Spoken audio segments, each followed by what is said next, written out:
ओ hello hello. तो कैसे हैं आप सब? आ गए हम एनएलएम के लेक्चर नंबर 7 में। एनएलएम के लेक्चर नंबर 7 में जितने भी क्वेश्चन सर ने कराए हम उसको करेंगे। अगर आप 6 लेक्चर नंबर नहीं देख के आए हैं तो अब आपको नहीं समझेगा सर ने जो हमारा स्टार्ट बताया था। तो मैं सजेस्ट करूँगा, अगर आप चाहते हैं इस लेक्चर की समझ में आए तो पिछला लेक्चर देख के आएँ। चलते हैं। हमको टेंशन फाइंड करना है, ये वाली टेंशन कितनी होगी अगर ये 2 केजी का ऑब्जेक्ट है, ये 3 केजी का है। सबसे पहले हम क्या करते हैं, इसमें हम दोनों ऑब्जेक्ट को एक मान के एक्सेलरेशन निकाल लेते हैं। नेट एक्सेलरेशन तो ये 5 केजी का है, ऊपर 70 न्यूटन लग रहा है फोर्स। नीचे ये अगर 5 केजी का है तो एमजी लगेगा, एमजी कितना हो जाएगा 50 न्यूटन। तब हम नेट अनबैलेंस फोर्स से ये निकाल लेंगे। नेट अनबैलेंस फोर्स से ये निकालेंगे तो 70 माइनस 50 डिवाइडेड बाई 5 तो 20/5 आ जाएगा। तो 5 और 20 4 आ गया मेरा क्या एक्सेलरेशन। अब ध्यान देना, अब एम स्टार लगाएंगे। अब ऑब्जेक्ट जा किस साइड रहा है ध्यान देना, ये 70 न्यूटन है, ये 50 न्यूटन है, तो ऑब्वियस सी बात है ऊपर जाएगा। तो हम यहाँ से स्टार्ट करेंगे। आप यहाँ से भी स्टार्ट कर सकते हैं, लेकिन इसमें थोड़ी सी दिक्कत क्या आती है कि आपको इस पे ध्यान देना पड़ता है, इस पे उतना ध्यान नहीं देना पड़ेगा। तो चलिए स्टार्ट करते हैं। ऊपर 70 न्यूटन लग रहा है, ये कुछ खाएगा, ये कुछ खाएगा और जो बचेगा नीचे ट्रांसफ़र कर देगा। तो ये कितना खाएगा, ये अपने मास के बराबर मतलब एम ए के बराबर खाएगा। 2 किलो इसका मास है और एक्सेलरेशन निकाल लिया हम लोग 8 है, तो कितना खाएगा 8 न्यूटन। तो ये 8 न्यूटन खाएगा। ठीक है, खा लिया 8 न्यूटन। अब क्या, तो क्या 8 न्यूटन खा के नीचे ये कितना दे देगा, 70 में से 8 गया 62 दे देगा? नहीं, गलत है। क्यों? क्योंकि इसमें एमजी भी तो लगेगा। तो ये 20 न्यूटन इसका है एक्स्ट्रा, ये भी तो लग रहा है ना। तो 20 न्यूटन इसका है, तो 20 न्यूटन इसको ट्रांसफ़र करेगा और बचा कितना फिर? मैं सोच रहा था 62 देगा, लेकिन 62 नहीं देगा।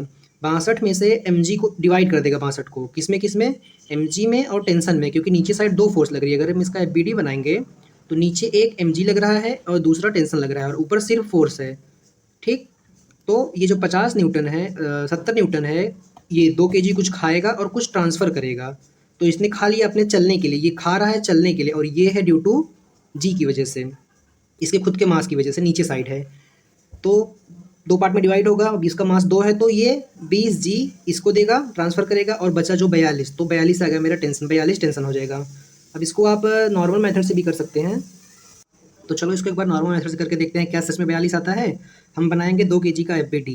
कैसे बनाएंगे, ये है 2 केजी का मास, ऊपर लग रहा है, ऊपर से लग रहा है 70 न्यूटन, नीचे लग रहा है 2 जी और दूसरा टेंशन। अब यहाँ से टेंशन कैसे निकालेंगे, ध्यान से देखो, ये फोर्स नीचे साइड है तो 2G प्लस टी बराबर 2G, एक सेकेंड, नेट अनबैलेंस फोर्स ना, तो 70 होगी माइनस 2G को 20 लिख देंगे और प्लस क्या हो जाएगी इसमें टी बराबर क्या, बराबर एम, एम कितना है 2, ए कितना है 4। ठीक, अब 70 में से 20 जाएगा तो कितना बचेगा 50 plus T is equal to 8। देखो टी आ गया ना, टी को इस साइड लेके जाओ, 8 को इस साइड लेके आओ, तो कितना हो जाएगा, ये ब्रैकेट में है तो ये भी माइनस हो जाएगा, ये ब्रैकेट में है तो ये भी माइनस हो जाएगा, मतलब इस ब्रैकेट से जाएगा -20 होगा, फिर इसमें जाएगा तो -t होगा। तो t को इस साइड लेके जाओ और 50 को इस साइड लेके आओ, तो कितना आंसर आ जाएगा मेरा 42। यहाँ से भी वेरीफाई हो गया। आगे चलते हैं अगले क्वेश्चन पर। अब मैं अगले क्वेश्चन में वेरीफाई नहीं करूँगा, सीधा आंसर। अब देखो 10 ब्लॉक है 4-4 केजी के, मुझे 7th और 8th में निकालना है। तो 10 ब्लॉक है तो 7 ब्लॉक का मास क्या होगा, 4 7 28, मतलब 28 केजी के बीच निकालना है। और इसके बाद जो भी होगा, तो इस पर फोर्स कितनी लग रही है 60 न्यूटन की, तो ये कुछ खाएगा 28 केजी, कितना खाएगा एम ए के बराबर। अब ए निकाल लेते हैं, ए होगा टोटल, टोटल मास कितना है इसका 10 है, तो 4 धार में नेट अनबैलेंस फोर्स 60, ऊपर फोर्स नीचे टोटल मास 40, इससे कैंसिल, तो मेरा कुछ आंसर आ जाएगा 3/2 आ जाएगा एक्सेलरेशन की वैल्यू। एक्सेलरेशन की वैल्यू आ गई।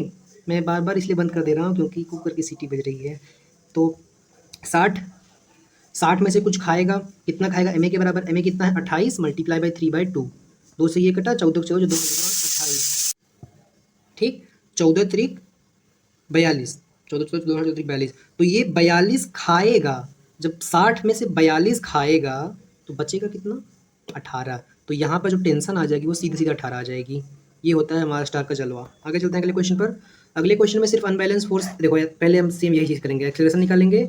20 माइनस 10 अपॉन एक मास कितना है 8 5 13 3 16 4 20, 20, तो ये हो जाएगा 10/2 20, ये हो जाएगा मेरा हाफ एक्सेलरेशन आ गया। अब मुझे T1 T2 T3 निकालना है।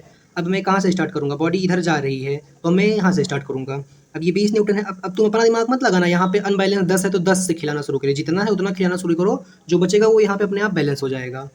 तो 20 न्यूटन है तो 20 न्यूटन का ये कितना खाएगा, कुछ तो खाएगा, एम ए के बराबर खाएगा। ए कितना है हाफ, तो 5 मल्टीप्लाई बाई 2, 20 का 20 5 इतना खाएगा, ये कितना हो जाएगा ये हो जाएगा मेरा 2.5 के आसपास, 2.5 खाएगा। अब 20 में से 2.5 खाया तो बचा कितना, 17.5। तो मेरी T3 की वैल्यू डायरेक्ट आ जाएगी 17.5। अब 17.5 में से ये 8 कुछ खाएगा, 8 कितना खाएगा, 4 खाएगा, क्योंकि MA के बराबर खाता है। तो 17.5 में से 8 को माइनस करो, 17.5 में से 4 को माइनस करो, तो मेरा कुछ 13.5 के आसपास आ जाएगा आंसर। तो इसलिए T2 हो गया 13.5। अब चलते हैं आगे। अब ये 13.5 का कितना खाएगा, अब 13.5 इसको दे रहे हैं, अब 13.5 का कितना खाएगा, कुछ तो खाएगा, कितना खाएगा, 3 मल्टीप्लाई बाई 1/2, मतलब कितना हो गया, ये लगभग आधा हो गया, 3/2 आधा होता है ना।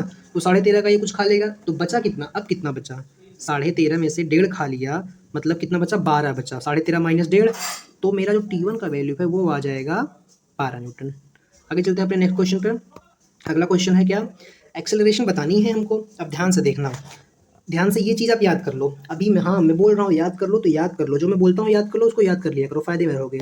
एक होता है मार स्टार, एक होता है मार रट्टा। ये मार रट्टा है, अगर 2 ब्लॉक है पुल्ली पर हैं तो इसका एक्सेलरेशन जो है वो क्या होता है, हम मानते हैं यहाँ पर M2 ग्रेटर देन M1 है, तभी तो एक्सेलरेशन नीचे साइड होगा। M2 ग्रेटर देन M1, तो एक्सेलरेशन क्या होती है, नेट अनबैलेंस फोर्स। तब यहाँ पर सीधा M2G minus M1G divided by क्या, total mass M1 plus M2।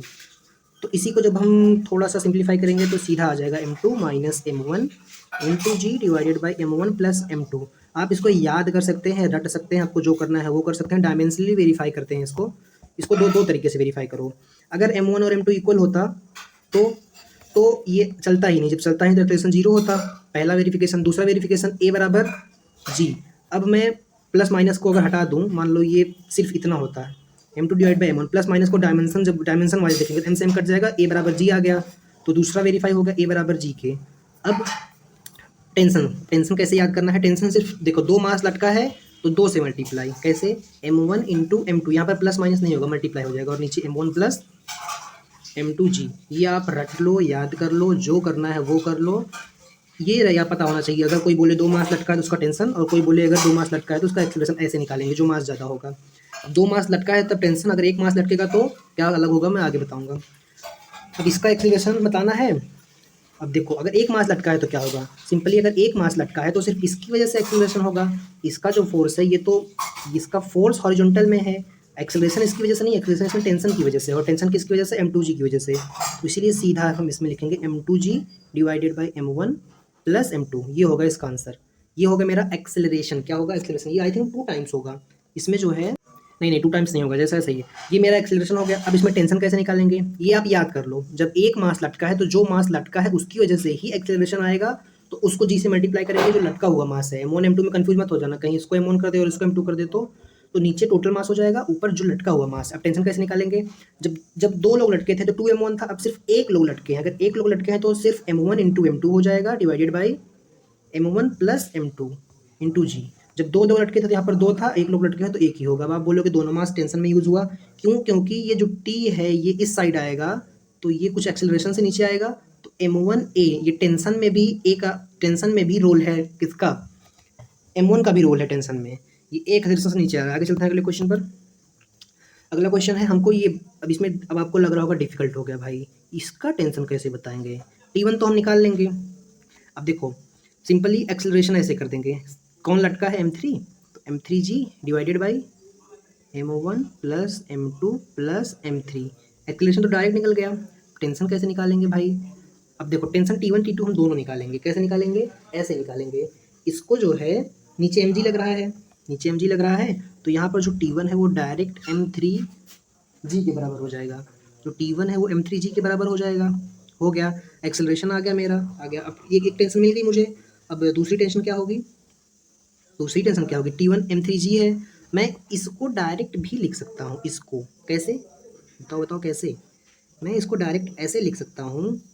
कैसे लिखेंगे, मैं वो वाला फार्मूला अप्लाई कर दूँ, उससे तो आ सकता है कि नहीं आ सकता है, बाद में देखते हैं।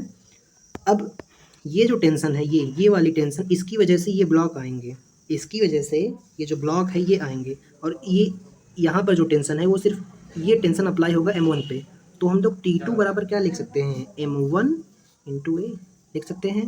A की वैल्यू हमको पता है, निकाले थे ना इस साइड, क्या था A की value, M3G divided by m1 plus m2 plus m3, ये मेरा आ गया T2 टेंशन।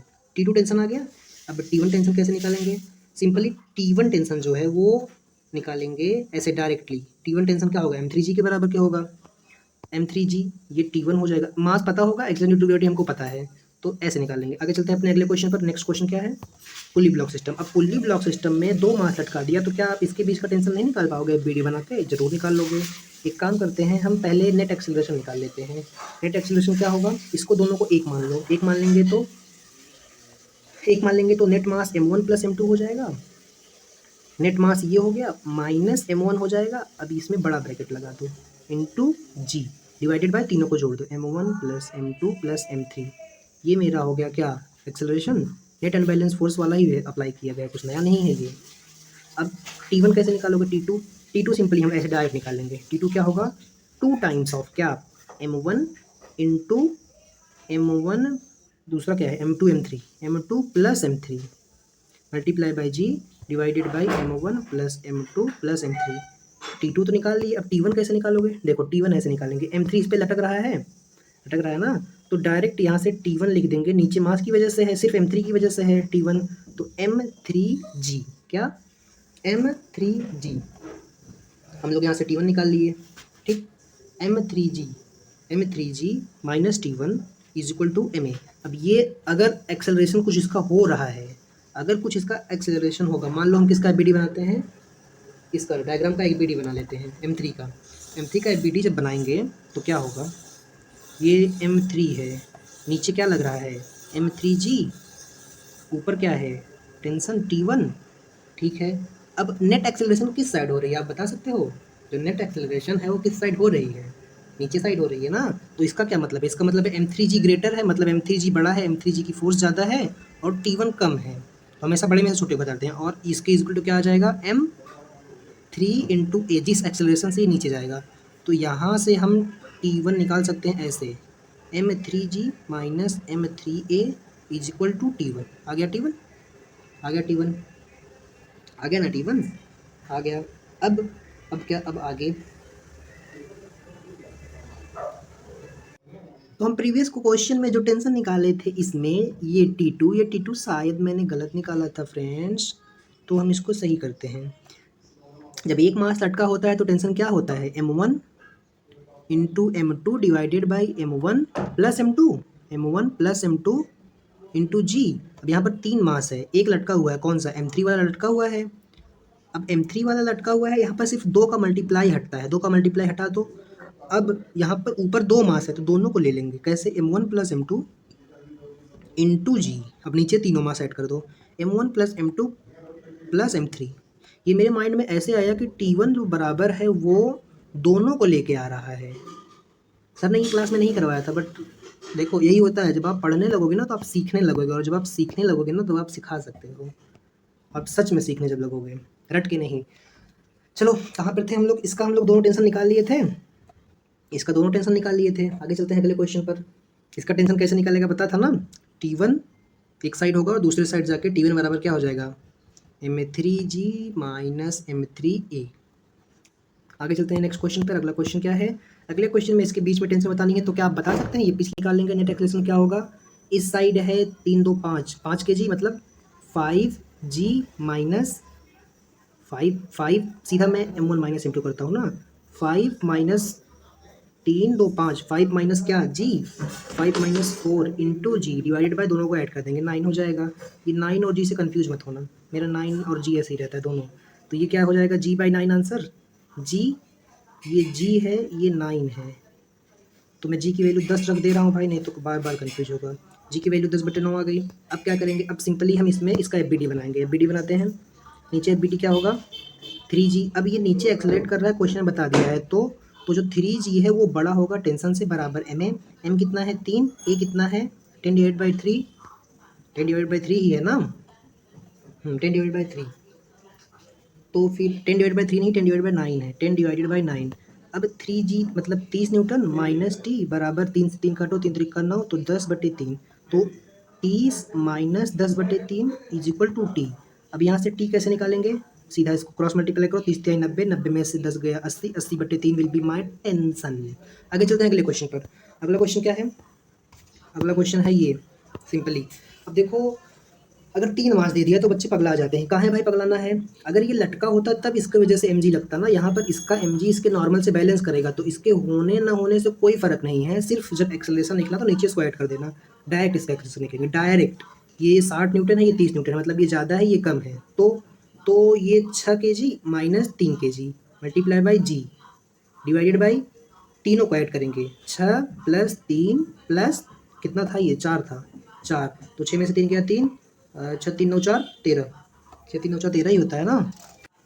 ये हो जाएगा मेरा 4 3 7 6 6 12 1 13, 13 जी। ये मेरा आंसर आ जाएगा किसका? एक्सेलरेशन का। आगे एक्सेलरेशन टेंशन भी निकालनी थी क्या इसमें?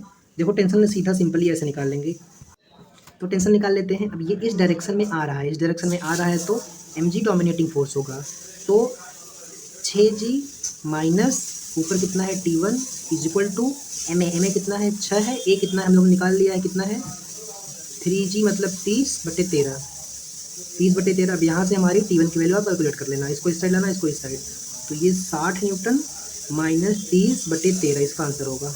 आप कैलकुलेट कर लेना, कैलकुलेटिव पार्ट है बस। देखो इसी वही सेम क्वेश्चन को पूरे डेटा के साथ फिर से अप्लाई कर देना है इसमें। यहाँ पर 3 kg मास दे दिया है, 3 kg मास दे दिया है तो आप निकाल लोगे ना। अब मैं इसमें उतना एक्सप्लेन नहीं करूँगा जितना पिछले क्वेश्चन में किया। हम सीधा ए निकालेंगे। कैसे ए निकालते थे? 50 और 20 को माइनस करके, ये 50 है ये 20 है, 50 माइनस 20। पिछला क्वेश्चन डेक्टो सेम था क्या? नहीं, 60 और 30 था। 50 माइनस 20 डिवाइड बाई क्या? यहाँ पे देखो जी की वैल्यू मैंने पहले से रख दी है, डिवाइड बाई क्या? 5 + 2, 5 + 2 + 3, 50 में से 20 गया कितना बचेगा 30, डिवाइडेड बाई 5 2 7 3 10, 10 आ गया। एक्सेशन मेरा आ गया कितना 3, एक सेकेंड, 5 2 7 7 14 है ना, 5 3 8 2 10, 5 + 3 + 2, ये 5 है ये 2 है ये 3 है, मैं 7 जोड़ रहा था तो सही है, 3 आ जाएगा एक्सेलरेशन। अब एक्सेलरेशन 3 आ गया तो हम लोग टेंशन निकाल लेते हैं। दो चीज़ बतानी थी, एक्सेलरेशन और टेंशन। टेंशन T1 और T2 दोनों निकालेंगे। एबीडी बनाओ, नीचे mg है, मतलब ये डोमिनेटिंग फोर्स होगा, इसकी वजह से चल रहा है, तो 50 माइनस T1 बराबर ma, m कितना है 50, a कितना है 3। अब यहाँ से हम T1 निकाल लेंगे, 50 minus 5 15 is equal to T1, 50 में से 15 जाएगा कितना बचेगा 35, T1 बराबर 35 हमारा आ गया टेंशन नंबर 1। ठीक, 5 kg के ऑब्जेक्ट में, 5 kg के ऑब्जेक्ट में टेंशन आ गया। अब निकालेंगे 2 kg का ऑब्जेक्ट में, ये ऊपर जा रहा है, ऊपर जा रहा है तो यहाँ पर T2 बड़ा होगा, इसलिए T2 से माइनस करेंगे 20 न्यूटन को, इज इक्वल टू m कितना है 2 है, a कितना है 3 है, तो T2 बराबर हो जाएगा 2 3 6 + 20, ये हो जाएगा मेरा 26। आगे चलते हैं अगले क्वेश्चन पर। अगला क्वेश्चन क्या है? अगला क्वेश्चन एकदम सिंपल है, कुछ खास है नहीं इसमें। ये बताना है क्या बोलते हैं, इसमें एक्सेलरेशन बताना था, इसमें सिर्फ एक्सेलरेशन बताना था, ये तो 2 मिनट में हो जाता। मैंने सारी चीज़ें निकाल ली क्योंकि मैंने एक क्वेश्चन शायद स्किप किया था। तो चलते हैं अगले क्वेश्चन पर। अब हमको इसमें एक्सेलरेशन बतानी है। अब इसमें कैसे एक्सेलरेशन निकालते हैं? एकदम सिंपली, एकदम सिंपली। आपको मैंने पहले बताया था, अगर कोई बॉडी इंक्लाइन प्लेन पर है तो उस पर कितना फोर्स लगती है mg sin थीटा। अब mg sin थीटा लग रही है तो इसका एक्सेलरेशन कितना है g sin थीटा। अब मुझे निकालना है एक्सेलरेशन m1 और m2 के बीच में। ठीक, तो मैं क्या करूँगा, a लिखूँगा नेट अनबैलेंस फोर्स, यहाँ पर नीचे m2g लग रहा होगा, m2g लग रहा है। क्वेश्चन में ये बताया ये इधर मूव कर रहा है कि ये इधर मूव कर रहा है, और फिर ये वाली बॉडी किधर मूव करेगी, इधर मूव कर रही है। ये क्वेश्चन में पहले से बता दिया है, क्वेश्चन में सर ने बाद में लिखा था। तब m2g net unbalance force minus दूसरी फोर्स क्या है m1g sin theta, divided by दोनों का मास ऐड कर देंगे m1 + m2, ये हमारा आ गया इसके लिए एक्सेलरेशन। अब इसके लिए निकालते हैं। अब ये नीचे m2g sin बीटा से जा रहा है और ये नीचे कैसे जा रहा है m1 sin अल्फा से जा रहा है, तो नेट अनबैलेंस फोर्स कैसे लिखेंगे इसकी, a बराबर हो जाएगा क्या m2g sin beta minus m1g sin alpha divided by m1 + m2 आ गया। अब इसी तरह इसका भी लिख देंगे। अब बीच में मास है, इससे एक्सेलरेशन पे कोई फर्क नहीं पड़ेगा। क्यों? क्योंकि इसका mg नॉर्मल बैलेंस कर लेता है, इसका रोल टेंशन में नहीं है, मतलब नीचे रहेगा बट चलाने के लिए नहीं है ना। तो ये नीचे जा रहा है तो ये 2g से नीचे जा रहा है, ये 1g से ऊपर जा रहा है। जब ये 2g से नीचे जा रहा है इसका एक्सेलरेशन हो जाएगा 2g माइनस 1g, 1 लिखते नहीं है, लिख देते हैं चलो। दोनों का मास 2 1 3 3 हो गया। अब 1g में से 1g का कितना बचेगा g/3, दोनों का मास, तीनों का मास ऐड करेंगे, तीनों का मास, ध्यान देना इसको भी ऐड करना रहता है। तो ये हो जाएगा मेरा 7 kg। तो आंसर मेरा G/7। आगे चलते हैं नेक्स्ट क्वेश्चन पर। अगला क्वेश्चन क्या है? अगला क्वेश्चन 90% बच्चे इस क्वेश्चन को क्लास में गलत किए थे, एग्जैक्टली नहीं याद है। इसमें आपको एक्सप्रेशन पता है कैसे निकालते हैं? Simply A is equal to कैसे निकालते थे? 2 minus 2m minus m divided by m1 plus 2m into g. तो ये क्या आ जाएगा? दो में से एक जाएगा तो एक बचेगा, तो सिर्फ m बचेगा। तो m divided by 3 into G, m से m कैंसिल, तो इसका एक्सेलरेशन G/3 है। अब अगर मैं यहाँ पर ये अगर ऐसा बना रहता तो इसका मतलब है कि यहाँ पर कोई इंसान ऐसे पकड़ के खींच रहा है हाथ से। तो जब कोई इंसान पकड़ के खींचेगा, कोई बॉडी नहीं है, तो ये 2mg है वो कोई खाने वाला नहीं है। देखो जब अगर मास होता तो वो खुद चलने के लिए कुछ फोर्स खाता। अब ये मैं अपने हाथ से खींच रहा हूँ, बीच में कोई मास नहीं है, तो ये 2mg ये टेंशन हो जाएगी डायरेक्ट, ये डायरेक्ट 2mg टेंशन इसमें लग जाएगी। तो यहाँ भी टी तो यहाँ भी टी, ये बोल रहा है कि ऊपर जा रहा है, तो यहाँ भी टी। तो हम लोग क्या कह सकते हैं? डायरेक्ट T1 बराबर क्या? m1 इंटू, अब इसमें दो फोर्स लगेगी, ऊपर T1 नीचे mg, ठीक। अब नीचे mg लग रही है तो T बराबर क्या हो जाएगा? mg, T बराबर mg ही होगा ना। अब यहाँ पर T बराबर mg हो गया। अब हमको A की वैल्यू कैसे निकालेंगे? ध्यान देना, यहाँ पर टेंशन की वैल्यू तो आ गई। अब एक्सेलरेशन कैसे निकालेंगे? एक्सेलरेशन इसमें ऐसे निकालेंगे, इसमें पूरा मेथड से निकालेंगे। क्यों? ऊपर एक्सेलरेशन जा रहा है तो ऊपर ये टेंशन फोर्स इस पर अप्लाई हो रही है, वो एक्सेलरेशन का काम कर रही है। तो मतलब ऊपर टेंशन ज़्यादा है और नीचे mg कम है, ये प्लस बराबर नहीं होगा। अगर ये T ज़्यादा है तभी तो ये उसको ऊपर खींच रहा है, तो T ज़्यादा है तो इसीलिए मैंने T में से mg को घटाया। अब बराबर क्या हो जाएगा? ma, यही A जो हमको निकालना है, ये निकालना है। अब A कैसे निकालेंगे? A हम लोग ऐसे निकालेंगे, इसको इस साइड भेज दो, तो ये ma प्लस mg हो गया। तो एक सेकेंड, हमको A निकालना है ना। तो इस T की वैल्यू पता है हमको, यहाँ से डायरेक्ट T बराबर 2mg है। तो हम लोग क्या करेंगे? 2mg में से mg को घटा देंगे तो हमारा ma आ जाएगा। अब ma बराबर क्या आ गया? सिर्फ mg, m से m कैंसिल, a बराबर क्या आ गया मेरा आंसर? g। m से m कैंसिल, 2mg में से m गया तो mg बचा, m से m कैंसिल, a बराबर g आ गया। तो ये एक्सेलरेशन g के बराबर से जा रहा है। अब देखो फ़र्क क्या हुआ? फ़र्क यही हुआ कि यहाँ पर जो A2 है वो G के बराबर है, अगर हाथ से खींचते हैं तो। ये लो क्वेश्चन आ गया। देखिए हम पहले उसका कंसेप्ट सीखे, फिर उसका क्वेश्चन आ गया। अब मुझे बताना है कि एक्सेलरेशन कितनी होगी। मैं डायरेक्ट लिख सकता हूँ, ये जो F है वो T के बराबर है और T 3/2mg के बराबर है। यहाँ पर भी वही टेंशन फोर्स लगेगी। अब ये जो टेंशन फोर्स है या F है, जो टेंशन है वो बड़ी है, इसीलिए ऊपर जा रहा है, नीचे mg लग रहा है। तो T माइनस mg बराबर ma। मुझे एक्सेलरेशन बताना है, ये T किसके बराबर है? 3/2mg के माइनस mg is equal to ma। अब 3/2mg कितना होता है? 1.5, 3/2 1.5 होता है। 1.5 में से एक जाएगा तो कितना बचेगा? आधा। तो mg/2 is equal to ma। a से एक m से m कैंसिल, तो a सीधा आ जाएगा g/2। g/2 मेरा आंसर, सेकंड नंबर। आगे चलते हैं अगले क्वेश्चन पर। अगला क्वेश्चन क्या है? ध्यान से देखो, इस क्वेश्चन को हम MR स्टार लगा के करेंगे। अगर ये नीचे लटकता है, जैसे इसका मास दे दिया है 1 है, इसका मास 1 है, इसका मास 1 है, तो क्वेश्चन में पूछा क्या है हमसे पूछा है डाउनवर्ड एक्सेलरेशन। एक्सेलरेशन होती क्या है? लटके हुआ mass m1 into ji divided by तीनों का मास m1 plus m2 plus m3, ये होता है, हमको पता है पहले से ही। अब तीनों का मास 1 है तो ऊपर 1 मल्टीप्लाई करेंगे, जी सिर्फ 1 बचेगा और नीचे 3 हो जाएगा, तो एक्सेलरेशन G/3 होगी। लेकिन क्वेश्चन में एक ट्विस्ट है, क्वेश्चन में यहाँ पर फ्रिक्शन दे दिया गया है म्यू। अगर म्यू 0 होता तब ये होता, अगर म्यू 0 होता तब ये आंसर होता मेरा। यहाँ पर तो फ्रिक्शन है, तो सिंपली MR स्टार लगाओ जो भी है। और उसके बाद देखो किसमें म्यू की वैल्यू 0 रखने पर आंसर G/3 आता है। इसमें रखो 0, इसमें 0 रखोगे तो ये हो जाएगा 2 × 0, ये हो जाएगा G/2। इसमें 0 रखो, इसमें 0 रखोगे तो क्या हो जाएगा?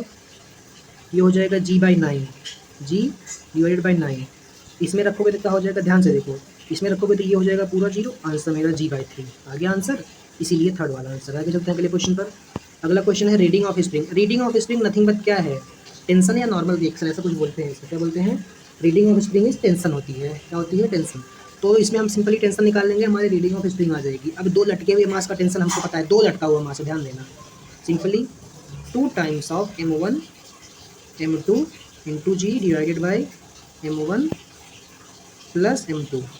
अब 2 multiply by 4 multiply by 2 multiply by g की वैल्यू 10 डिवाइडेड बाई 4 प्लस 6 4 2 6। अब 4 दूनी 8 दूना 16 4 दूना 8 दूना 16 160 बच्चे बटे 6। 3 से काटो 2 से काटो, नीचे 3 आ जाएगा, ऊपर 80 आ जाएगा। 80 बटे 3 जो होगी रीडिंग होगी इसकी स्प्रिंग की। आगे चलते हैं अगले क्वेश्चन पर। अब स्प्रिंग और स्ट्रिंग में एक चीज़ ध्यान रखना, जो स्प्रिंग होती है वो धीरे धीरे अपना फोर्स जीरो करती है। जो उसमें वो लगता है ना इम्पल्सिव नहीं होती है, वो स्लोली डाउन करती है।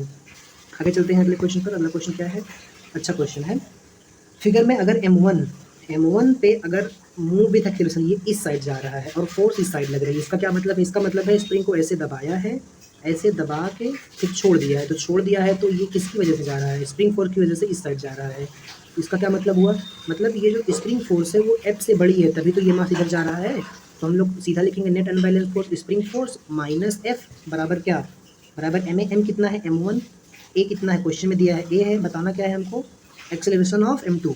तो M2 की एक्सेलरेशन निकालते हैं, M1 की acceleration of M1 with moving find acceleration of M2।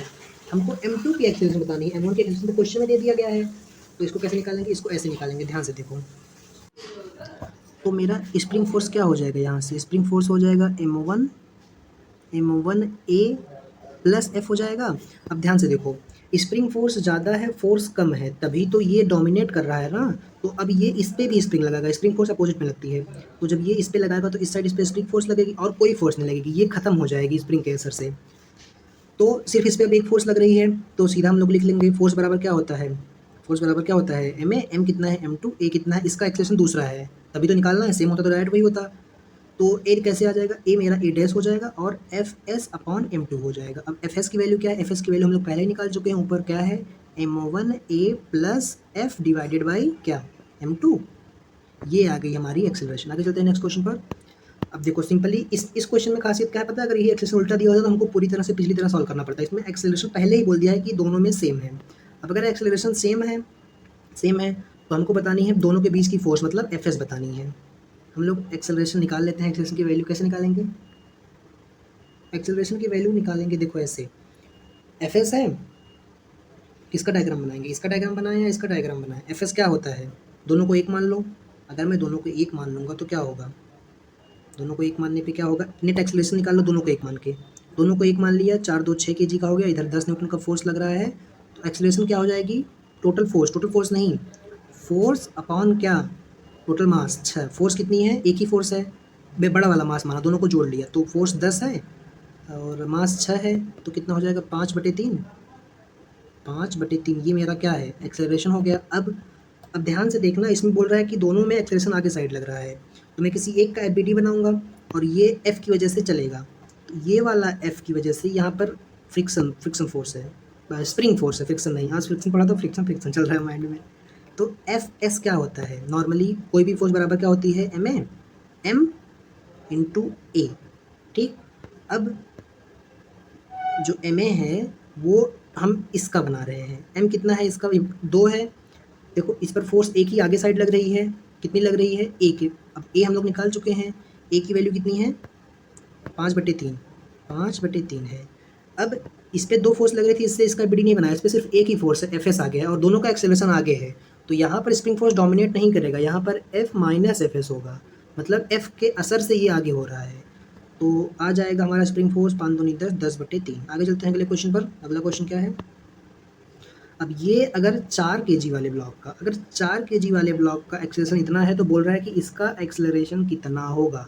Normally जब स्प्रिंग वाली बात होती है, क्या बोलते हैं? स्प्रिंग नहीं, स्ट्रिंग होता है। जब स्ट्रिंग रहता है तो दोनों का सेम हो जाता है, लेकिन स्प्रिंग की यही खासियत है, दोनों में सेम नहीं हो पाता। स्प्रिंग की यही खासियत है। अब इसमें देखो कोई एक्सटर्नल बाहर से फोर्स नहीं लग रही है, तो ये एक्सेलरेशन आया कैसे? ये आया स्प्रिंग की वजह से। ये इस पर कुछ Fs लगाएगा। अब कोई एक्सटर्नल फोर्स नहीं तो हम लोग डायरेक्ट F बराबर M अप्लाई कर देंगे, तो Fs बराबर M1A। ए क्वेश्चन में दिया गया है, Fs कैसे निकालेंगे? M1 कितना है? 4, A कितना है? 3, 4 3 12 न्यूटन। अब यही 12 न्यूटन जो है वो इसमें स्प्रिंग सेम है, तो ये 12 न्यूटन इसमें भी होगा। अब इसमें सिर्फ यही स्प्रिंग फोर्स लग रही है, तो हम लोग सीधा डायरेक्ट एकदम डायरेक्ट लिखेंगे Fs is equal to M2 A dash, यही ये निकालना है। अब एफ एस कितना है 12, M2 कितना है 2, ए निकालना है, तो यहाँ से हम लोग ए डैश आ जाएगा। अच्छा आगे चलते हैं नेक्स्ट क्वेश्चन पर। अगला क्वेश्चन क्या है, आईआईटी का पूछा हुआ क्वेश्चन है ये, जैसे कि आईआईटी में आया हुआ क्वेश्चन है। तो यहाँ पर हमारा एक डेटा काम आएगा, कौन सा वाला, जब भी हम अप्रॉक्सीमेशन लेते हैं तो मल्टीप्लाई में अगर कोई बहुत छोटा है 0.001 है तो उसको नहीं नेगलेक्ट करते, लेकिन अगर वही अगर प्लस में है 0.00001 तो उसको नेगलेक्ट कर देते हैं। यही चीज़ यहाँ पर काम आएगी। अब टेंशन हमारी होती क्या है, दोनों मास लटका है तो 2m1 into M2 divided by M1 plus M2 होती है। अब चूंकि M2 बहुत छोटा है, ये मल्टीप्लाई में है तो इसको नहीं कैंसिल करेंगे, इसको हम बहुत छोटा है 0 मान लेंगे, तो सीधे सीधे M1 M2 divided by M1 आ जाएगा। M1 से M1 कैंसिल, हमारा टेंशन जो है वो किसके बराबर आ जाएगा, 2G के, 2m2 के बराबर आ जाएगा। ये हमारा टेंशन है।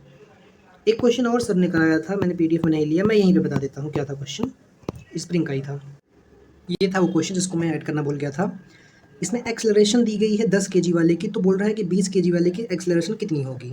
सिंपली एकदम पिछले वाले क्वेश्चन की तरह मक्खन क्वेश्चन है। क्यों मक्खन क्वेश्चन है, देखो इसमें एफएस, अब इसमें इस साइड 200 न्यूटन लग रहा है, 200 न्यूटन लग रहा है ना, तो हम पहले एक्सेलरेशन निकाल लेते हैं। नेट एक्सेलरेशन क्या होगा, नेट एक्सेलरेशन की ज़रूरत है नहीं, तो सीधा हम एफएस निकालेंगे। एफएस क्या होगा, m इंटू ए।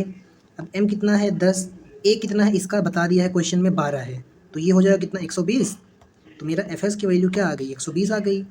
अब यही एफएस इसमें लग रहा है, मतलब ये है 120। अब इस पे अनबैलेंस नेट फोर्स लगा के 20 kg वाले पे, इधर मेरा मान लो 120 न्यूटन लग रहा है और इधर मेरा 200 न्यूटन लग रहा है, तो मेरा क्या बोलते हैं एक्सेलरेशन कितना आएगा, simply unbalance force 200 minus 120 divided by 20। अब 200 माइनस 120 कितना होता है 80, 80 डिवाइड बाई 20, 20 चौक 80, 4 आ गया मेरा एक्सेलरेशन। ठीक है, तब तक के लिए ओके बाय। और एक हाँ वो स्प्रिंग फोर्स जो होती है, स्प्रिंग फोर्स होती है आफ्टर कटिंग, जब उसको कट कर देंगे कैंची से तो स्लोली जीरो होती है, लेकिन जो स्ट्रिंग होती है वो तुरंत जीरो हो जाती है आफ्टर कटिंग। ठीक है, मिलते हैं चलो, तब तक के लिए ओके बाय।